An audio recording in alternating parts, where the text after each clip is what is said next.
Welcome to the Recovery Roundtable Podcast, where the journey to sobriety opens up through powerful discussions and shared experiences.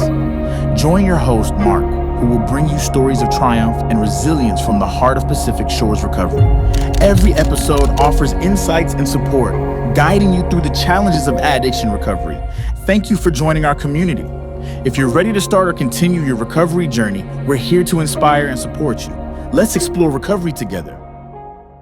I'm Josh. I'm from North Carolina. I currently live in South Carolina, Greenville, South Carolina, with my wife. And I'm a full-time student. I went to Pacific Shores from, I believe it was September 19th of 2022 until October 19th of 2022. I've been back here ever since. And you've been part of this virtual program since. So kind of give me an idea of what was life before. So before September of last year, what was life like for you? We were talking about kind of how to start this. I don't think it would be appropriate. I just think the best way for me to do it would be to start kind of from the beginning. And I want to preface everything I say with, I came from a very loving place, and every family member in my life has loved me and cared for me. So, some of the stuff I'm going to share has, there have been some ugly parts of my life, but I do believe that everybody loved me and was doing the best they could. So I come from a divorced home. My parents divorced when I was 2. My mom remarried when I was 5. So did my dad. And my early life, I don't really remember anything negative as far as that goes. They were very amicable, kind to each other, at least as far as I can remember. My grandparents on both sides were always involved at all sporting events. They would pick me up and take me to the other parents' home. It was just very, very easy compared to kind of what I'm experiencing now as a divorced father. I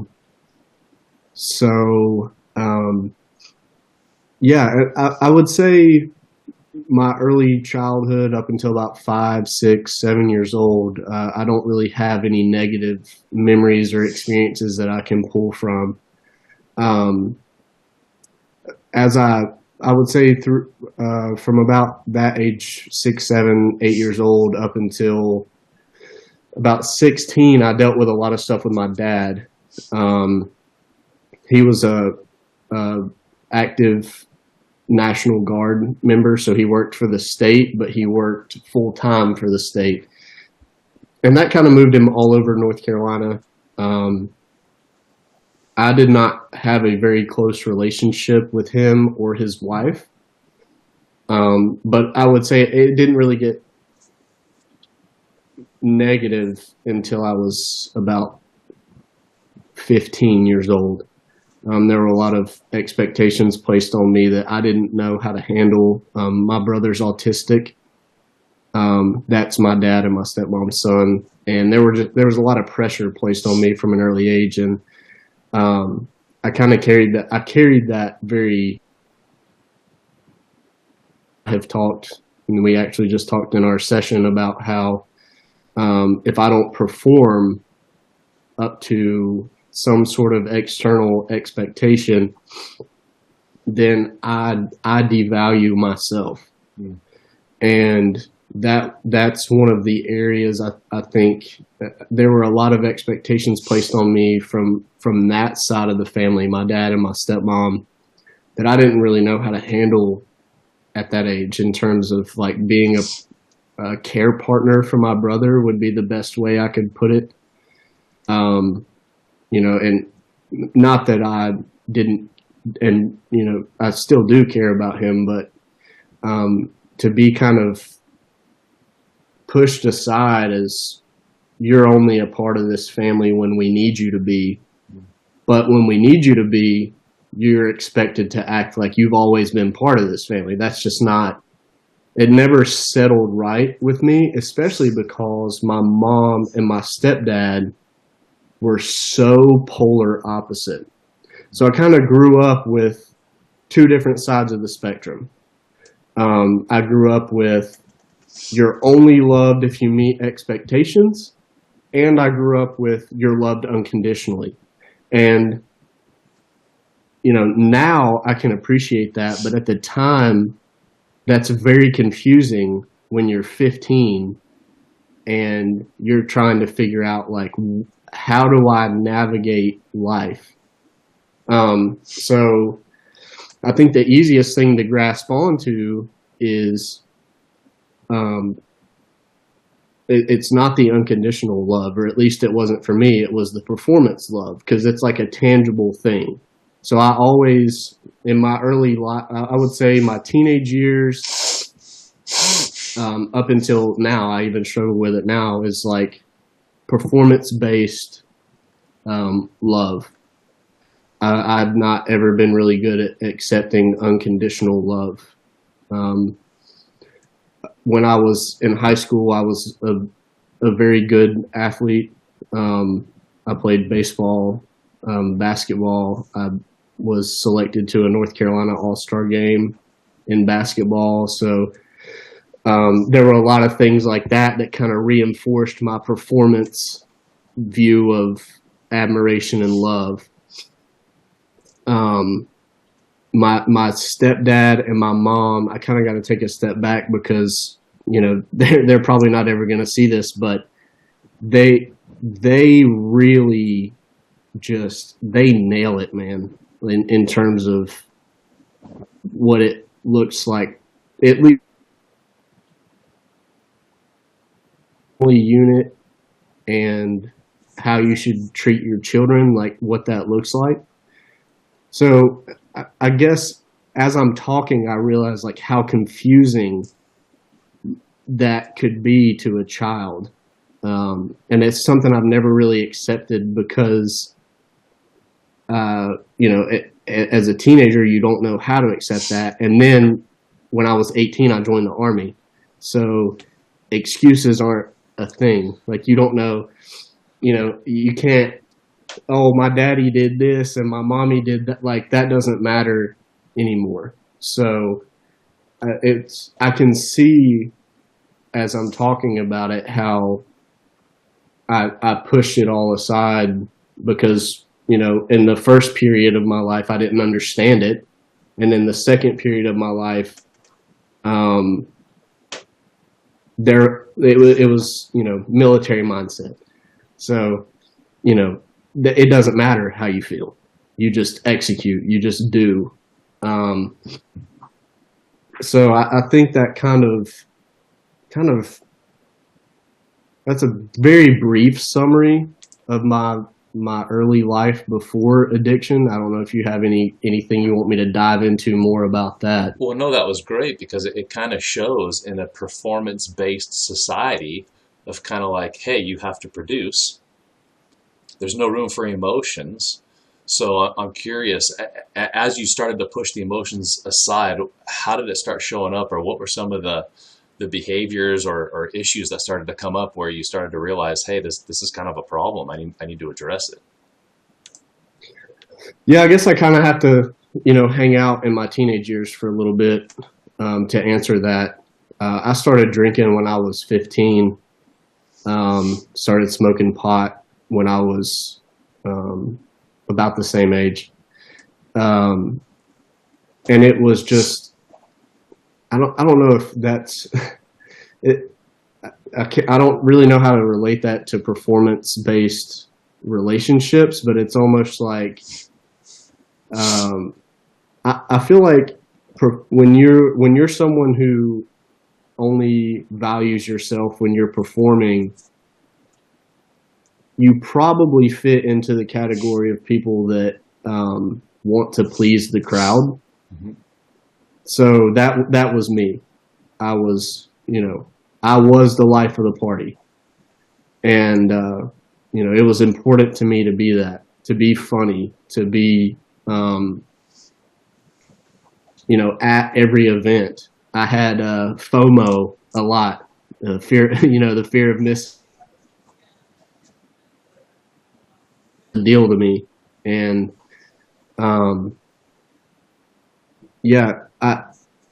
I kind of carried that into my early military career. I dove headfirst into a lot of opportunities as far as the military goes. And, that fuels you when you're young and not that I'm old, I'm 28, but when you're really young and you have no life experience, that kind of stuff is like easy fuel. It burns hot and it's easy to find, but it doesn't last.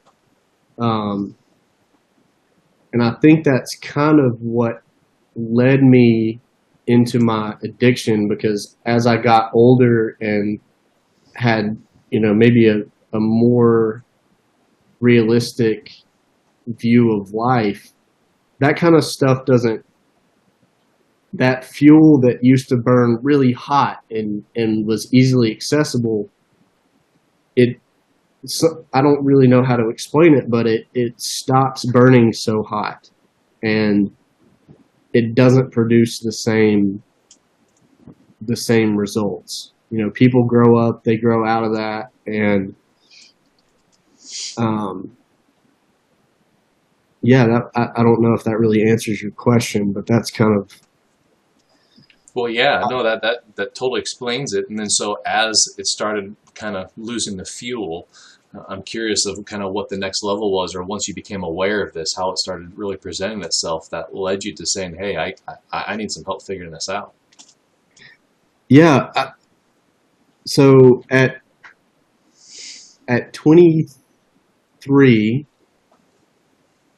I think I was 23 when I deployed, maybe 22. So I was still at the height of like seeking that hot burning fuel, performance based. Like at that point in the military, it was all about how physically fit are you? Are you more physically fit than the person to your left and right? But do you also pick those people up and carry them with you? A lot of stuff like that. So I deployed around 22, 23. And when I got back, that was in 2017. When I got back, I had such a high view of myself that I just decided it was time to get married. I was, and a lot of people,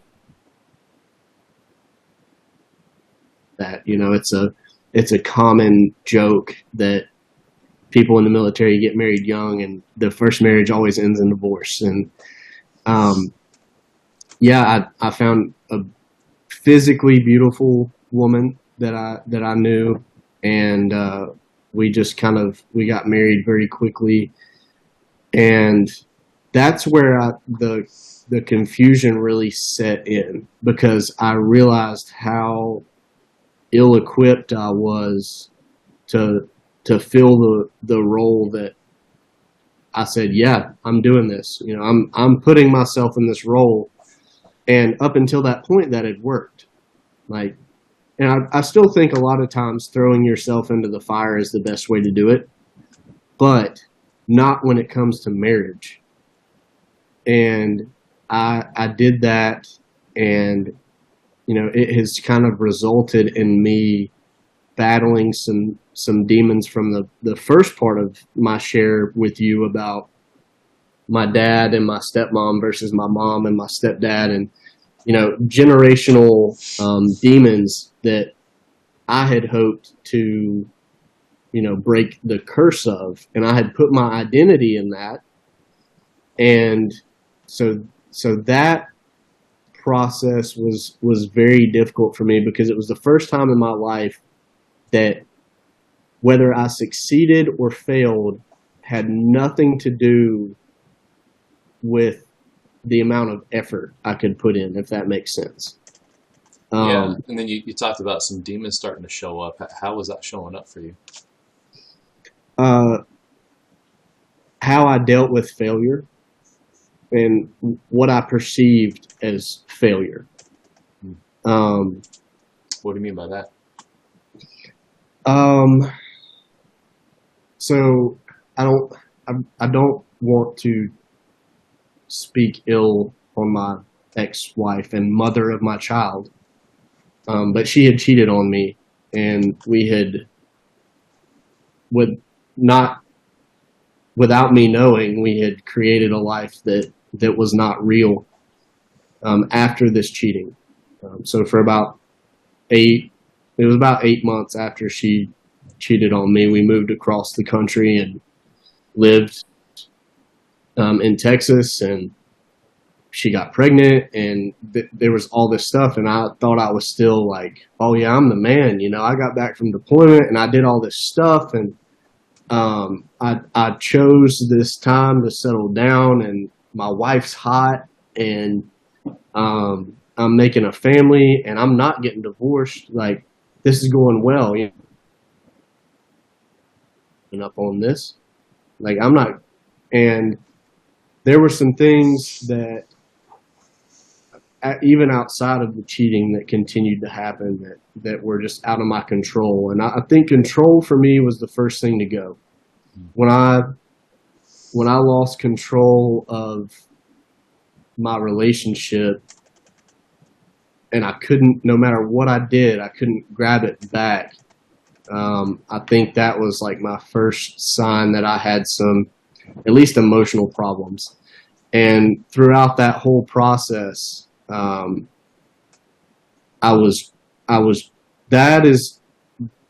was about 2018. And that was when I started to drink in an unhealthy way. And nothing ever got a hold of me the way alcohol did.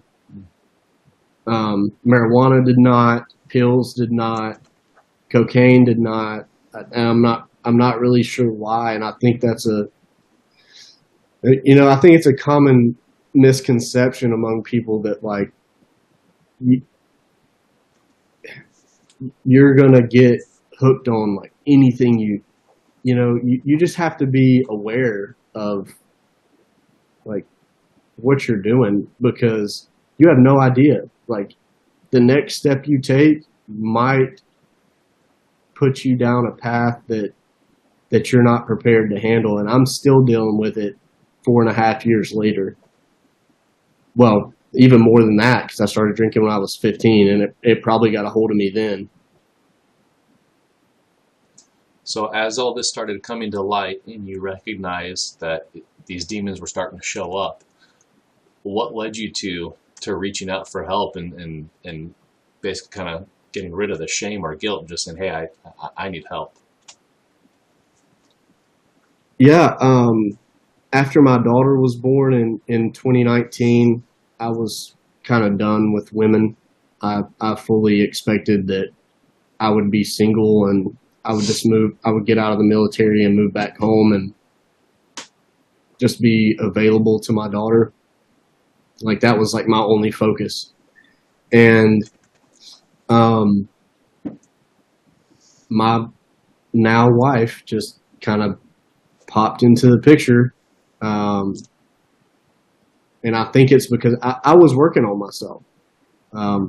My ex-wife and we split up in 2018, and I met my current wife at the end of 2019. And that whole time I was working on myself, because my daughter was born, and I was like, okay, I was one somebody that would listen to this would be familiar with that, or if you are familiar with it, it's like a Christian-based 12-step program. And yeah, I just kind of realized that, like, okay, a lot of shitty stuff has happened to me that I can't control, but what I can control is how I respond to it. And, I did not do a good job of, like, grabbing a hold of that responsibility. but it was the first time in my life that I had ever tried to. So, looking back on it, I'm like, good job, man. Like, way to go. It's like watching a toddler, walk for the first time, or, I failed a lot, but looking back on it now, I'm really proud of myself because that's where all this started. What led me to Pacific Shores in 2022 started in 2019. And, if you would have asked me in 2019, do you ever plan on being sober, or, would you ever end up in a rehab center? I would have said, no freaking way, dude. Like, that's not me. It's just alcohol. Like, it's not that bad. Like, I just do it with my friends. I just, sometimes I stop at the gas station on my way home from work and get a couple tall boys and pound them before I get home. But that's only every now and like, that's a problem, man. And I didn't realize it then. I just kind of thought, okay, I need to work on myself a little bit. But that's kind of where this all started. So how did you gain that keen awareness?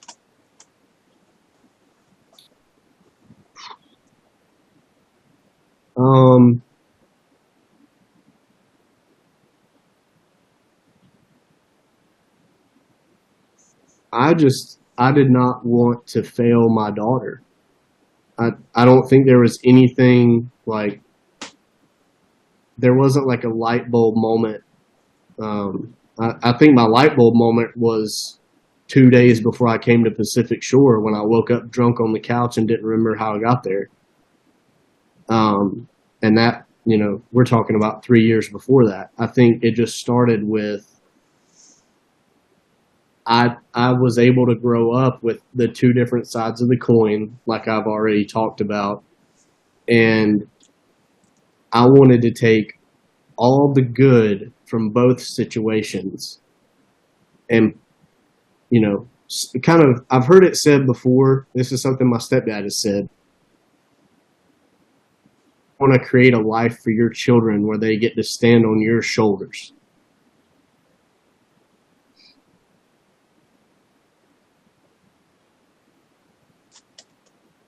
And the life I wanted to make for my daughter was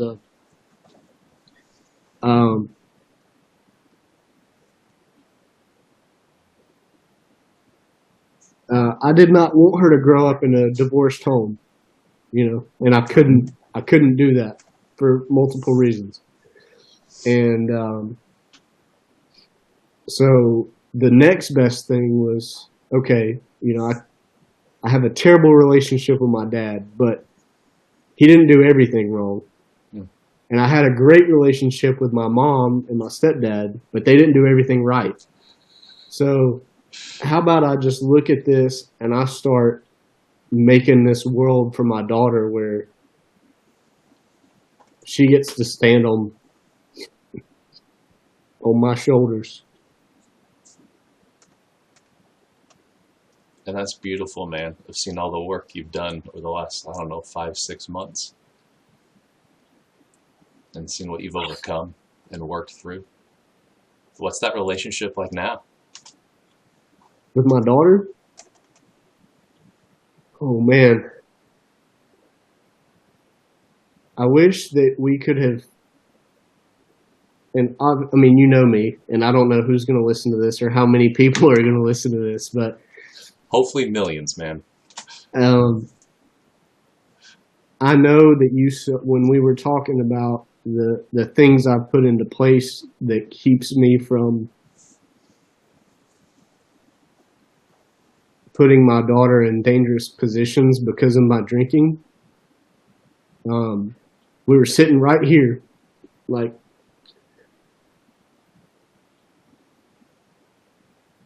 and she walked out of that room right there. And, I don't have her all the time, but when she's here, it's really important to me. And we were just talking about how to stop yourself from, what do you put in place to stop your bullshit? I don't know if I'm allowed to cuss on here or not, but absolutely, man. This is the too real late. deal. It's too late now. She was taking a nap, and right when we started talking about it, she walked out of there, and she just wanted to be with me. And she just came out of that door over there, and she wanted to hug me, and I really can't put into words what it's like now. It's been a battle, man. It's been a war. Because of my own mistakes and because of my ex-wife's mistakes, we've put our child in a position that's not fair to her, and takes a lot of work, and the last thing you need to be doing is drinking and driving with your kid in the car. That doesn't fix anything. So, well, and the beautiful thing is you actually said something a while ago that resonated with me and the rest of the people in our virtual, and that's I want to be a present parent, and that resonated with so many people. So how has the virtual program really helped you be that present parent, and for you to work on the different areas of life to get the results that you're now getting? Oh man, I would like to stop crying at some point. So if you can ask me an easier question next time, that'd be great. I think first of all, it's the camaraderie. It's the openness and the vulnerability. I can count on the people that are in here. Not everybody gets to make it every day. I don't get to make it every day, but I would say out of 3 days of the week, 2 of the 3 days we're all there, and that would be the first thing: accountability, friendship. The second thing is and I hate this. It's a safe place to bring your issues. It really, really is. And whoever's watching this, if you can't tell, I've run my mouth a lot, and you get to speak however you want to in there. You get to say, if you choose to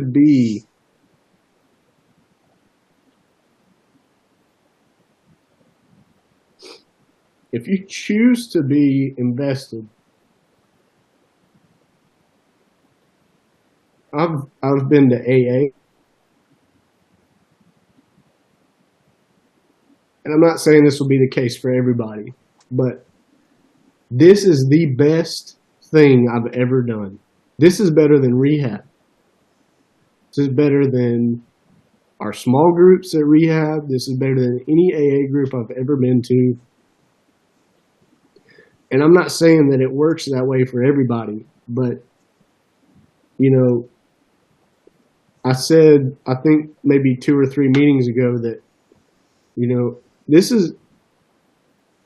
is war for a lot of us. It's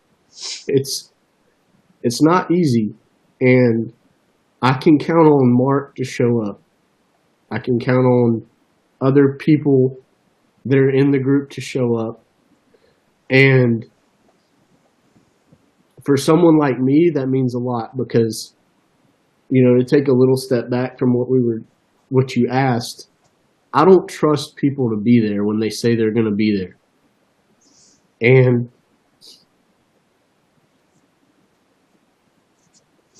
these people are there every time. Every time. So I think that's kind of what this. If you, I'm sorry, I'm getting off track, man, because I've been so excited about doing this, like,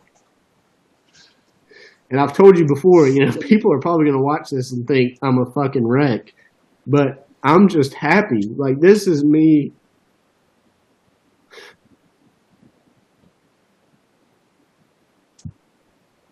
I know what it feels like to spend so much time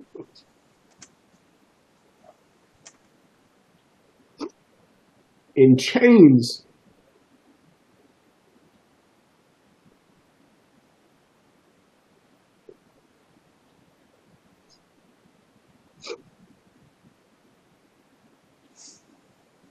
And I just hope that if this touches one person, because and Mark, you know who I'm thinking about.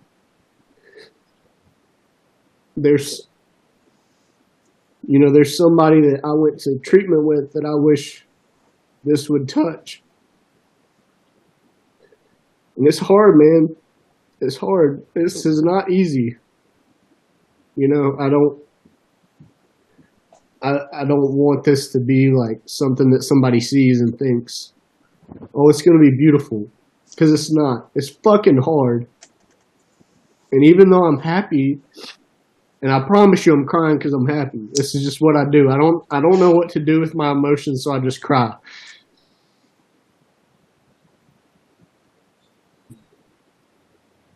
And you're going to fail. I have failed. Mark knows this. I've relapsed since I've been home, but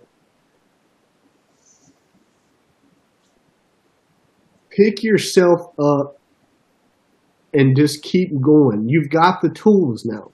I didn't have the tools before. So when I failed, I just kept failing. I didn't know I was failing. At least now when I fall down, I know I fell down and I can talk to my family, my Pacific Shores family, and say, hey, this happened this week. But I know why it happened. That's what this group has given me. It's a knowledge of like why I failed, and I don't even like using the word fail because somebody might watch this and not that might but I'm to a point now where I see like failure's not a bad word.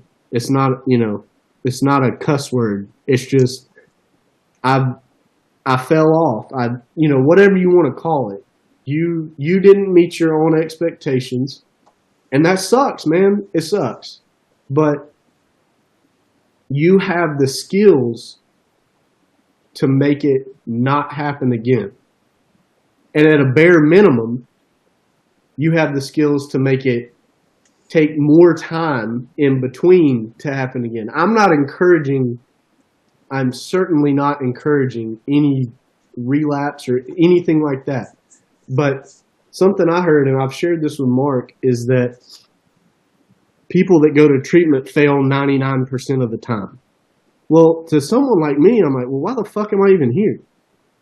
I'm going to fail when I go home. And I don't like that. Back to what I was saying about the military, and just me in general, is performance-based. You don't fail. Like, fail, it just doesn't, it messes with my head, man. Like, so if you are part of that 1%, good on you. Like, seriously, congratulations, you did it. But if you're 99% of us, don't quit. Take the skills you have and apply them. And fail or fall off or whatever you want to call it and get back up and go to the gym the next day.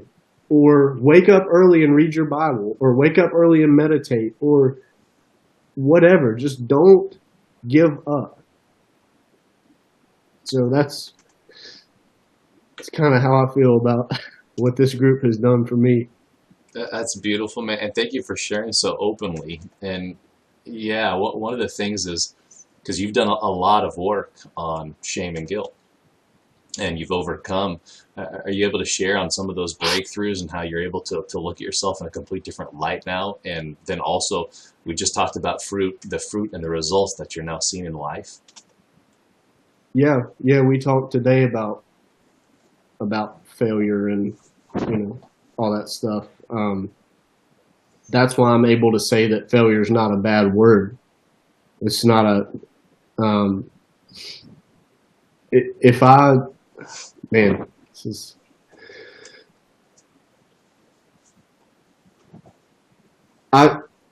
you should always have expectations for yourself. You should always have a standard for living, but your value is not tied to that standard. And even saying it out loud now, with my understanding of all this, it still sounds silly. It sounds like, how is that possible? But I just know it's possible because I do it every day.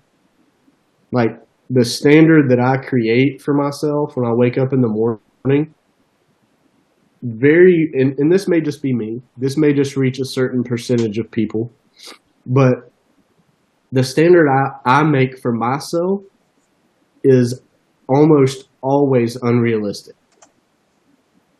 And that's not fair. Like, we talked about it today. Like, I wasn't late to our meeting today, but I had to be, muted a lot, and I didn't have my video on because I was driving and because I spent a lot of time in the gym. And the example that we gave was, if you would have asked me in high school to squat what I squat now, or bench press, or whatever, just do what I couldn't do it. So applying that idea to the rest of my life, I'm creating expectations for myself. Like I even have the skills to do that. Now there are certain things that like you should be able to do, like brush your damn teeth, take a shower. I mean, but for some people that might be where you start. And like, that is, you can do that. Like, even take a step back from that. Okay, well, if I don't take a shower every day and I don't brush my teeth every day, you can get up. You can get out of bed. You can, it's just if you're making unrealistic standards for yourself based on your personal history, and you're the only person that knows that, kind to yourself. And as I'm saying this, I'm like, man, there is no way I would listen to this dude. If I would have heard this, like, I'm not listening to this shit. Like, but it's so, I don't want to use that word again. I fall short of that every day. I still make expectations for myself every day that are unrealistic. But now I get to look at it and say, okay, why did I not meet that expectation? Okay, it was unrealistic. Or maybe it was realistic and I just didn't align things so that I could get it done. I think another thing this group has given me is just a sounding board where I can say, okay, today or this week, this is where I feel like I set myself up for failure. Or I set myself up for success and I didn't meet that success. Why didn't I? Okay, I didn't, whatever the case may be, but I get to like talk through things with my group. So that's something that's been very helpful for me. And as we start wrapping up here, you have been so consistent in doing the work, and you have been bringing the results in of, I can't remember if you said your purpose or your passion, like it connected together, and you're actually getting job offers now that you would never guess. Just kind of share with what's going on now as you've done the work and continue doing the work. How's it showing up? Yeah, so when my daughter was born and my ex-wife and I separated, I made the choice to leave the military, which is not something I ever wanted to do. Like, I see myself as this is going to sound self-righteous, and if you don't know me, you're definitely going to think I'm self-righteous, but I see myself as like a servant, and I have like a particular desire to protect people, and just, I didn't want to leave the Army. We'll just leave it at that. And I have been struggling, and that's been part of my struggle with addiction, to find that purpose in the outside world for 3 years now. And just through, and I really think it's through doing the work and investing myself in just becoming a better version of me every day. I've gotten a job offer through a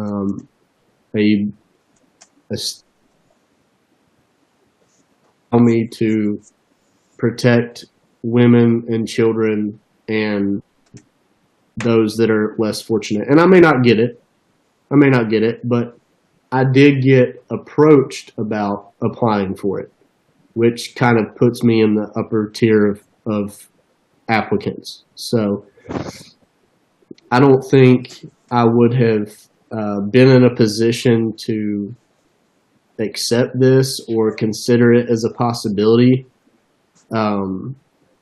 just because the path I was going down before I went to treatment was, what's the quickest way for me to get a job? And I'm still in college, but now I've changed my major.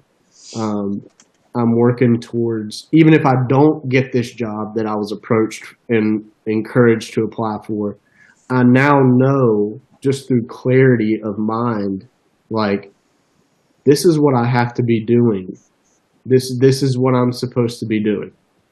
And that is so, if nothing else, if my day is total dog shit, I at least get to lean on the fact that I have a purpose. I understand that purpose. I have put in the work to earn that purpose. And that is something else that Pacific Shores and this online group has provided for me. So that's awesome, man. Well, it has been awesome seeing your growth. I have one final question for you. And again, thank you for taking the time doing this.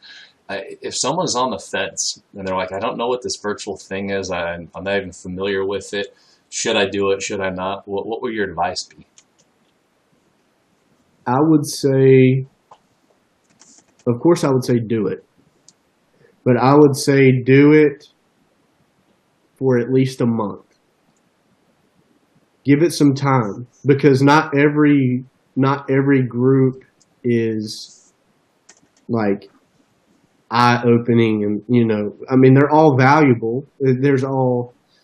Sometimes it's literally like today, where you have to sit there and watch me cry for 15 minutes.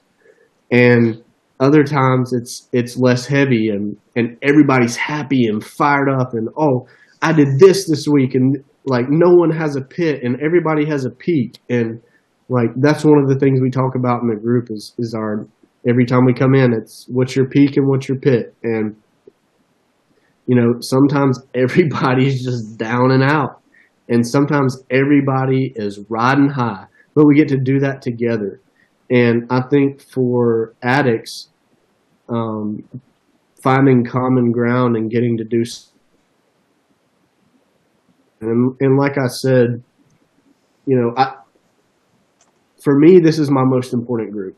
This is the most valuable thing that I have, and in terms of my sobriety and just my growth in general. And I think a lot more people would find that amount of value in it if they just stuck it out a little longer than what we sometimes see. So thank you. So summing up, better father, better husband, better producer, better faith and spirituality, better feelings. Sounds like a no-brainer. Yeah, man, for sure. Well, thank you so much for your time. Have a wonderful weekend, man. I'll see you Monday. Thanks, Mark. Bye. Thank you for listening. We're so glad you're here, and we hope that you found this episode helpful. We're going to ask that you leave us a review if you found this helpful, because what it does is it helps other people find this valuable resource to hear these inspirational stories in order to grow. Now, once you leave the review, I'm going to ask that you take a screenshot and then send me the email. And you can send it to Mark, M-A-R-K, at PacificShoresRecovery.com. And what I'm going to do is every single month, we're going to pick one winner, and we are going to offer a free one-on-one breakthrough session, either virtually in here, or if you're in person, would love to meet you with me. That will help see where you're stuck, where you want to go, and to help create this bridge to help get you there. So thank you again for listening. Want to make sure that this continues to be highly valuable time. Please leave us a review, and love to see you in our raffle for the 101 breakthrough session.